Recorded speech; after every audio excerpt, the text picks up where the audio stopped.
Hi everyone, it's Danny. Alrighty, so one of my viewers suggested that I make a video on Cattleya orchids once again, showing the growth pattern of a Cattleya orchid. I did make this type of video for Oncidium orchids, so I guess it's fitting for those of you who are thinking of buying a Cattleya, or you already have a Cattleya but you're not sure what to expect with this orchid from the point of view of growing. This is a video for you guys. So today I'll tell you the stages of growth that a Cattleya has.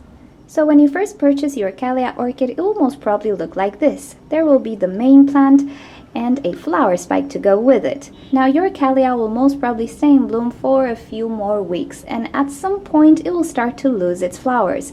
This is because Cattleya orchids are not long-lived from the point of view of flowers. But don't worry, this orchid is just about to grow another pseudobulb. So if you look at the orchid, right at the base of its canes, you can see some nodes. This is an example of a node. Now this is an eye, we call this an eye, and it is dormant at this stage. While the orchid is in bloom, the nodes are dormant, they're not really doing anything, and each pseudobulb can have 2 or 3 dormant nodes.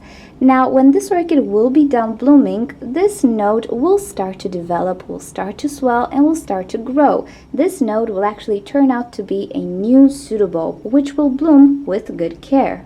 Now after the orchid is done blooming, this node can start to grow either instantly, either in a few weeks, either in a few months. This really depends on your orchid and on its genetic heritage. Nevertheless, this eye will grow at some point. Now usually the eyes situated on the latest pseudobulb created by this orchid, which is usually the one in bloom, are the ones to develop. But sometimes you can have multiple eyes on multiple pseudobulbs developing.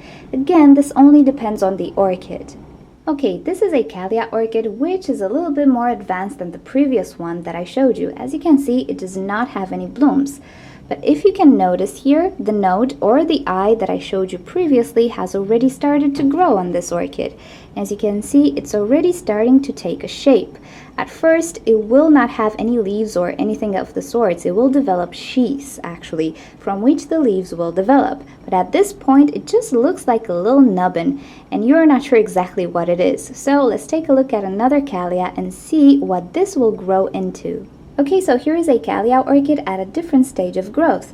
The node or eye that I showed you previously will elongate more and more until it will start to look like this. The very pointy thing you see at the top is actually the first leaf of this new pseudobulb. Now at this point, this new growth is actually very prone to rotting, so if you don't keep your orchid ventilated and if you somehow manage to get some water into this new growth, it will be very prone to rotting. So make sure when you water your Cattleya orchid not to get any water in this new growth. As you can see, the sheath has layers, pretty much like an onion, and water can get trapped and rot the emerging pseudobulb. Okay, let's take a look at another Cattleya orchid that has a more mature growth. So as time passes, the leaf that you saw on the top will start to grow more and more. If you have a bifoliate Cattleya, you'll have 2 leaves forming, but first, the first leaf will appear.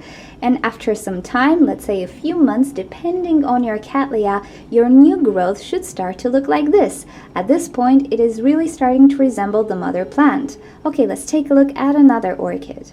So as I was saying, if you have a bifoliate Cattleya, meaning a Cattleya that produces 2 leaves on top of each cane, you will actually notice the second leaf starting to form. This will look very tiny compared to the previous leaf, but in time it will grow, and actually when it's gonna mature, it will look pretty much like this. Now 2 things can happen at this point. If you have a Cattleya orchid which produces sheaths, you will start to notice in between the leaves the sheath forming. In the sheath, the flower spike and the buds will develop until they reach maturity and actually they will bloom. Some Cattleya orchids though, like this one, do not produce a sheath. They will produce the flower spike directly from between the leaves. You'll actually be able to see the buds and the flower spike as the leaves unfold, but this only happens with some Cattleyas. Now sometimes you will not get a sheath or a bloom spike, but don't be discouraged. Just care for the orchid as best as you can, and at some point the orchid will reward you with some beautiful blooms. So as I was saying, if you're lucky, when the pseudobulb matures, the blooming spike will start to develop, and we're back to square one from where we started this video. And the cycle will go on for Cattleya orchids. This is actually their growth pattern. A pseudobulb which bloomed will not bloom again. In return, it will create another pseudobulb which will bloom with good care. Not all pseudobulbs will bloom, but again, don't be discouraged. You just have to have some patience with Cattleya orchids. Some of them only bloom once a year, while others can bloom multiple times a year. It just depends on the genetics of the orchid. Okay, so I hope you enjoyed this video and you learned something new about Cattleya orchids. If you want to see more videos from me, don't forget to subscribe. You can also leave me suggestions for videos or questions in the comment section below and I'll get back to you. And if you just want to stay in touch with me, you can follow me on Twitter and Instagram. I'll see you next time. Thank you for joining. Bye!